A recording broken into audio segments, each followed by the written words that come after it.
Hi everyone, here we've got LISTO SP50 and let me share with you how to change system language on this device. So first of all, let's enter the settings, and here we have to scroll down to the very bottom in order to find the system. As you can see, we've got the languages at the very top, so let's tap on it and tap on languages at the very top again. Here we've got the list of previously added and applied languages. We've got only English right now, so simply tap on add a language.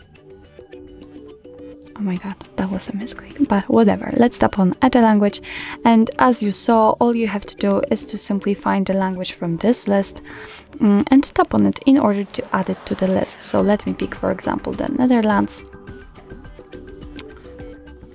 Let's get it back. And as you can see, here we've got the list with 2 additional languages, but the English language is still a main one. So in order to set, for example, this one as the main one, we have to tap on it and hold it. And as you can see right now, I can freely move it. So let's move it to the very, very first position. And wait a second.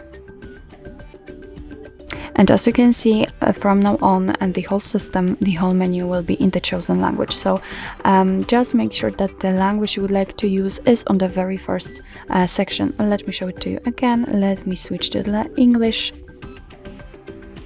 And as you can see, the same situation. Obviously, you can remove the languages from this list just by tapping on this 3 dots icon and tap on remove. Now you can mark the ones you would like to delete and tap on the trash bin icon. Confirm it with OK, and as you can see, we've got only English left. So actually, this is it. This is how to change system language in your LISTO SP50. Thank you so much for watching. I hope that this video was helpful, and if it was, please hit the subscribe button and leave the thumbs up.